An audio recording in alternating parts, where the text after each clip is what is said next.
Jasmine Crockett destroys Kash Patel. With one Bible. Quote, crowd explodes. The congressional hearing room fell silent as Kash Patel, the former Defense Department official, finished his sharp critique of Representative Jasmine Crockett. "Congresswoman," he said with a dismissive wave of his hand, "your understanding of executive privilege is not just wrong, it's dangerously misinformed. Perhaps if you spent more time studying constitutional law and less time on television, you wouldn't be making such basic legal errors." The crowd murmured as Patel leaned back in his chair, a satisfied expression on his face. For the last 10 minutes, he had been aggressively challenging Crockett's line of questioning about classified documents and executive authority, repeatedly interrupting her and questioning her legal credentials despite her background as an accomplished attorney with over 800 cases under her belt. Crockett sat perfectly still, her expression composed as the committee chairman asked, "Does the gentlewoman from Texas wish to respond?" All eyes turned to the freshman congresswoman as she calmly reached for her microphone. What happened next would stun everyone in the room and millions watching online. With a single Bible quote delivered with pinpoint precision, Crockett was about to dismantle Patel's entire argument and create one of the most viral political moments of the year. Before we dive into the remarkable way Crockett turned the tables on Patel, make sure you hit that subscribe button and turn on notifications so you don't miss our coverage of the biggest political confrontations happening in Washington. This is the breakdown you won't want to miss. The Rayburn House Office Building's largest hearing room was packed to capacity for this high-profile oversight hearing on national security and executive authority.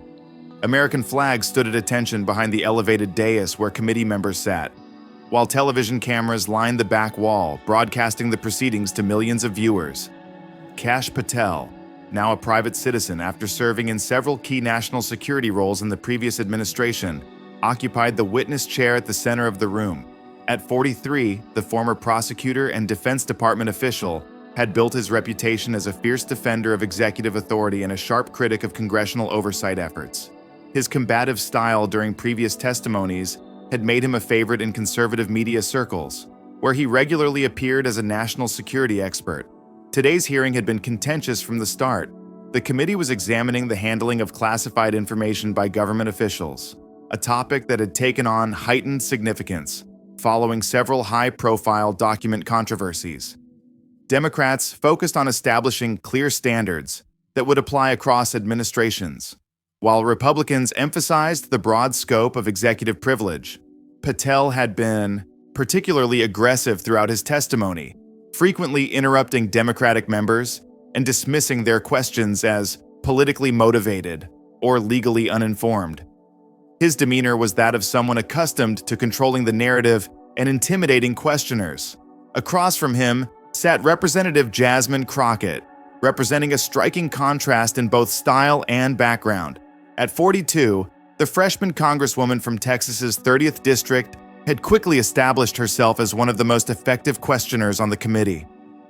Before winning her seat, Crockett had built an impressive career as a criminal defense attorney, personally trying hundreds of cases in courtrooms throughout Texas.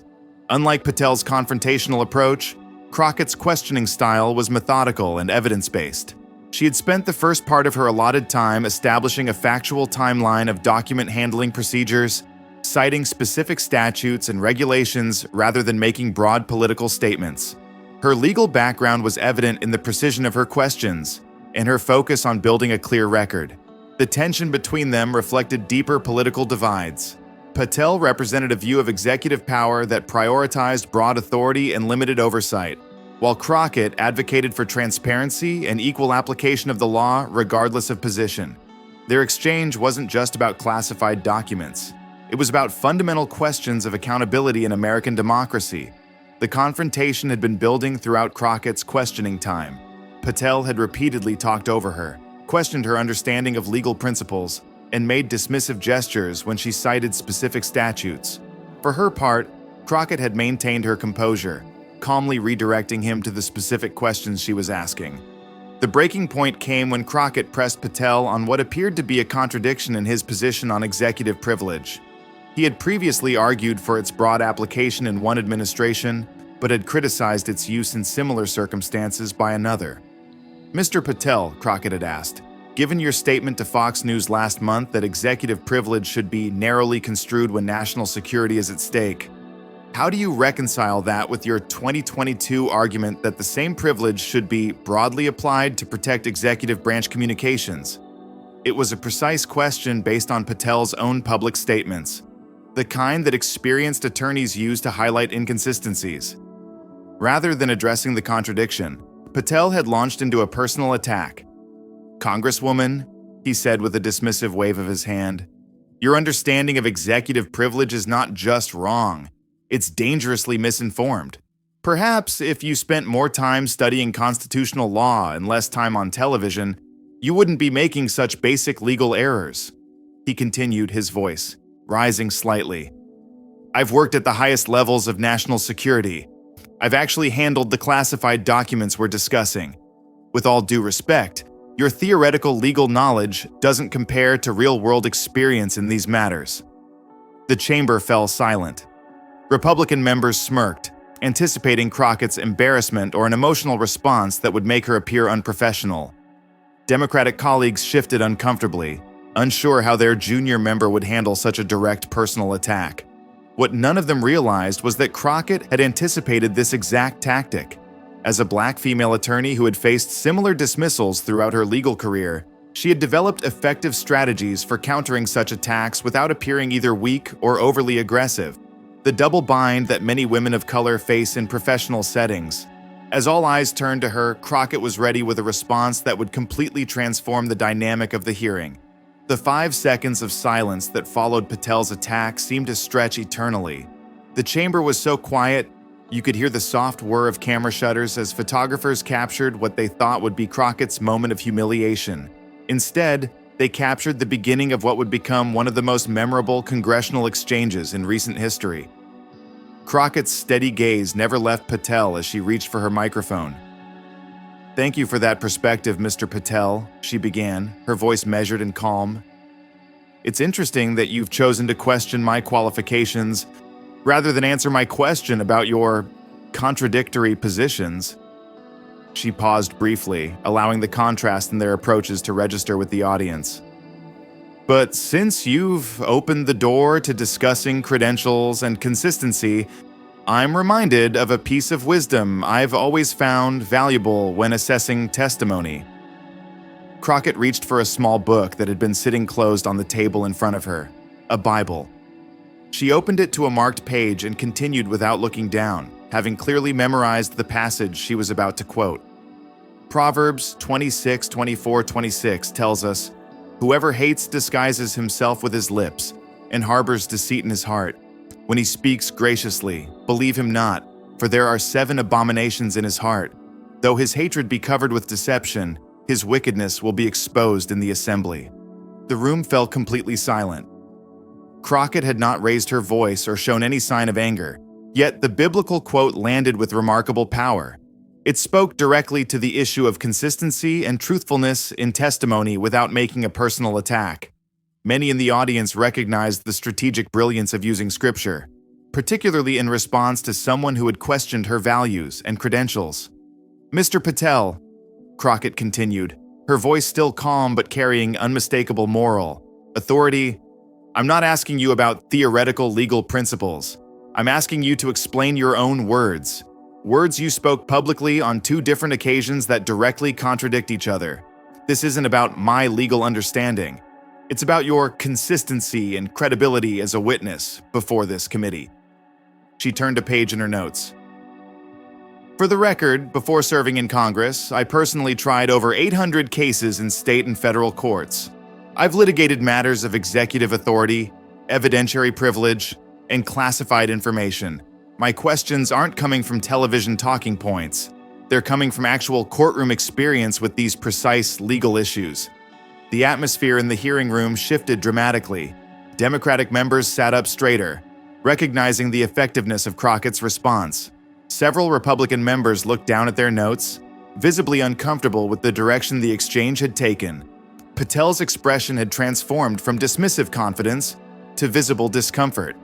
"But more important than either of our credentials," Crockett continued, "is the substance of the issue before this committee. The handling of classified documents isn't a partisan matter. It's a national security issue that demands consistency and truth. So I'll ask again, and I'd appreciate a direct answer. How do you reconcile your contradictory public statements about executive privilege? She laid out the contradiction once more, this time displaying both quotes on the committee room screens, with dates and sources clearly indicated. On March 15, 2022, you stated that executive privilege should be broadly applied to protect executive branch communications. On April 23rd of this year, you stated it should be narrowly construed when national security is at stake. These positions cannot both be correct. The American people deserve to know which one represents your actual legal opinion. The question hung in the air. Patel's face had now turned a shade of red that the cameras captured perfectly. He shuffled papers, buying time as he tried to formulate a response that wouldn't dig him deeper into the hole Crockett had opened beneath him. The contexts were different, he finally managed, his voice having lost its earlier confidence. Could you explain the difference in context that would justify completely opposite legal standards? Crockett asked, maintaining her composed but persistent approach. National security considerations vary by situation, Patel responded vaguely. So, to be clear, Crockett said, your position is that the legal standard for executive privilege should change based on who is asserting it, not based on established legal principles? Because that would seem to be precisely the kind of situational ethics that Proverbs warns against, having one standard for those we favor and another for those we don't. The room erupted in murmurs. Crockett had used the Bible, referenced not as a random quote, but as a framework that exposed the fundamental ethical problem with inconsistent legal standards. It was a masterful rhetorical move that resonated across political and religious divides. I'm not suggesting, Patel began, but Crockett gently continued. Mr. Patel, I don't question your expertise or your service, but this committee's job is oversight, ensuring that the same rules apply to everyone, regardless of party or position. When witnesses before this committee advocate for different standards in similar situations, it undermines public trust in our institutions and in the rule of law itself. She closed her folder deliberately. The Bible verse I quoted isn't about you personally. It's about the danger of inconsistency and the importance of truth in public discourse. I hope for the remainder of this hearing, we can focus on establishing clear, consistent standards that would apply equally across administrations, rather than attacking each other's credentials. The chairman, recognizing the powerful moment that had just occurred, announced, "The gentlewoman's time has expired." But it was too late to contain what had happened. The chamber burst into spontaneous applause from the gallery, a rare breach of decorum that the chairman only half-heartedly attempted to silence. Crockett, composed and meticulously prepared, had not only deflected a personal attack but transformed it into a profound statement about consistency, truth, and equal application of the law. As cameras panned across the hearing room, they captured Patel's stunned expression alongside the standing ovation from many audience members. What had begun as an attempt to publicly humiliate a freshman congresswoman had instead become a defining moment in both their public lives, though in dramatically different ways than Kash Patel had anticipated when he decided to question Jasmine Crockett's qualifications. Within minutes, clips of the exchange between Crockett and Patel exploded across social media. The hashtags Mas Proverbs, Clapback, and Shankar Crockett Wisdom began trending nationwide. The moment when Crockett quoted scripture in response to Patel's attack was viewed tens of millions of times within hours. "This is how you respond to condescension with class," tweeted a prominent pastor with over 1 million followers. Reppers Crockett used scripture not as a weapon, but as a mirror, reflecting the fundamental ethical principle of consistency. That's how the Bible is meant to be applied to public life. Political analysts across the spectrum acknowledged the effectiveness of Crockett's response, though they differed in their interpretations. Progressive commentators highlighted how she'd maintained composure in the face of dismissive treatment, while conservative voices, particularly religious conservatives, found themselves in the unexpected position of admiring her substantive use of scripture to frame an ethical argument. What makes this exchange so powerful isn't just that Crockett defended herself, explained a communication professor on CNN. It's that she elevated the entire discussion from a personal attack to a principle that transcends politics. The idea that consistency is a fundamental aspect of integrity. By framing this through scripture, she made it accessible across political divides. Religious leaders weighed in significantly. A prominent evangelical minister wrote, "Whatever your politics, Crockett's use of Proverbs represents exactly how Scripture should inform public discourse, not as a partisan weapon, but as a reminder of timeless ethical principles that should guide all public servants." The professional legal community also responded strongly. The American Bar Association shared a statement emphasizing the importance of consistent legal standards applied equally regardless of political affiliation. A clear nod to the substance of Crockett's argument without directly referencing the exchange. For Patel, the aftermath was challenging. What he had intended as a moment to diminish Crockett's credibility had instead raised serious questions about his own consistency and professional ethics. News programs ran side-by-side comparisons of his contradictory statements on executive privilege, confirming the accuracy of Crockett's characterization.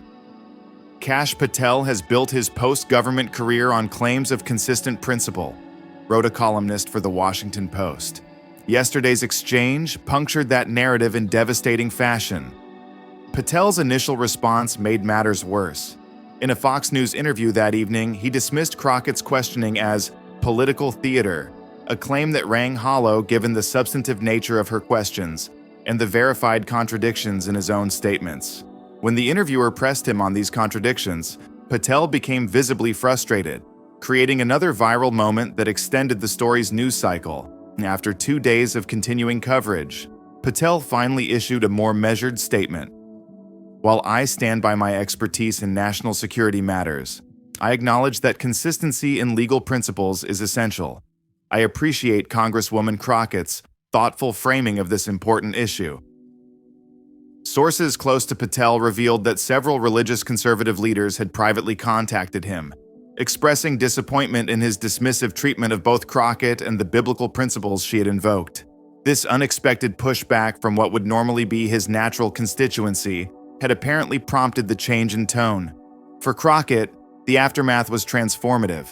Major news networks that had previously given limited coverage to the freshman representative now sought exclusive interviews. Sunday morning political shows, typically dominated by senior representatives, extended invitations.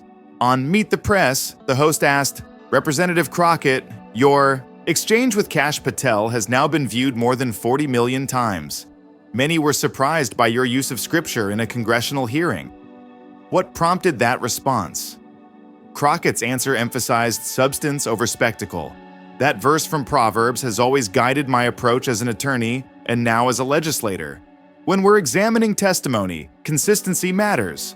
Truth matters. The Bible reminds us that public integrity isn't a partisan principle. It's a moral one. My goal wasn't to embarrass Mr. Patel, but to refocus on the actual issue, whether we have consistent standards that apply to everyone equally." This response further enhanced her growing reputation as a serious legislator who could bridge political and religious divides. Her office reported being flooded with messages of support from across the political spectrum, including many from religious conservatives who appreciated her substantive use of scripture to frame ethical principles. The political implications spread beyond the two individuals involved. Democratic leadership, recognizing Crockett's effectiveness, began featuring her more prominently in hearings, where religious or moral frameworks might resonate. Committee chairs who had previously overlooked the freshman representative now sought her input on messaging strategy. "The day after the hearing, my phone wouldn't stop ringing," a senior Crockett staffer told Politico. Members from both parties who had barely acknowledged her existence were suddenly asking for meetings. Her approach created a bridge that transcended typical partisan divides. Republican strategists privately worried about the broader implications. A leaked memo from a conservative advocacy group warned, "The Crockett-Patel exchange highlights a vulnerability in our approach to these hearings. We can no longer assume that Democrats won't effectively use moral or religious frameworks that traditionally resonate with our base. Dismissing Democratic members based on identity or assumptions about their values increasingly backfires. 3 days after the hearing, Crockett's office released a thoughtful essay on the role of consistent ethical principles in governance, citing examples from diverse religious and philosophical traditions. The paper avoided partisan framing, instead emphasizing how moral consistency should guide public service regardless of political affiliation. "This is what serious leadership looks like," noted her chief of staff. "She doesn't just create moments. She builds on them with substantive contributions to our political discourse." Religious and educational institutions took particular interest in the exchange. Several seminaries and public policy programs announced they would include the Crockett-Patel exchange in courses on public ethics and religious rhetoric in political discourse. A professor at a prominent divinity school explained, "This 5-minute clip encapsulates important lessons about how religious texts can elevate political discourse rather than weaponize it. It's a perfect teaching tool." For everyday Americans watching the fallout, particularly those frustrated by inconsistency and hypocrisy in politics, the exchange offered a satisfying moment of principle triumphing over partisan positioning. Comment sections across platforms were filled with variations of, "Finally, someone who can use the Bible to unite rather than divide." What resonated with viewers wasn't just the gotcha moment, explained a media analyst. It was seeing someone use a religious text to illuminate an ethical principle, rather than as a partisan cudgel. In a political landscape where religion is often deployed divisively, Crockett's approach felt refreshingly substantive. 2 weeks later, when Patel appeared at a conservative conference, observers noted a marked change in his approach. The former official, once known for his aggressive dismissal of oversight, spoke about the importance of consistent application of principles and the need to maintain credibility through consistent positions. Whether this represented a genuine shift or simply a tactical adjustment, the contrast was notable. Meanwhile, Crockett's political trajectory continued upward. House leadership appointed her to an important ethics task force, an unusual honor for a freshman representative. The message was clear. Her effectiveness had been noted and rewarded across partisan lines. What makes Representative Crockett unusual isn't just her legal mind. It's her ability to frame complex issues through widely accessible moral principles, explained a political communications expert. She doesn't use religion to exclude or divide. She uses it to remind us of shared ethical foundations. That's unfortunately rare in today's political environment. 6 months later, as Crockett delivered the keynote address at an interfaith conference on ethics in public service, another sign of her elevated status, she reflected on the viral moment that had catapulted her into the national spotlight. That exchange wasn't about embarrassing anyone, she told the diverse audience of religious leaders and public servants. It was about reminding us all that certain principles, consistency, truthfulness, equal application of rules, transcend our political divisions. Scripture gives us a common language for these timeless values that should guide how we serve, regardless of party or position. The standing ovation that followed, from leaders across the religious and political spectrum, suggested her message had resonated far beyond that congressional hearing room, changing not just 2 careers, but perhaps offering a model for how moral frameworks might elevate rather than debase our political discourse. If you found this breakdown of the Crockett-Patel confrontation eye-opening, don't forget to like this video and subscribe to our channel for more in-depth political analysis. Hit that notification bell so you never miss our latest coverage of Washington's most dramatic showdowns. Comment below with your thoughts. Do you think Crockett's approach should be a model for other representatives? See you in our next video.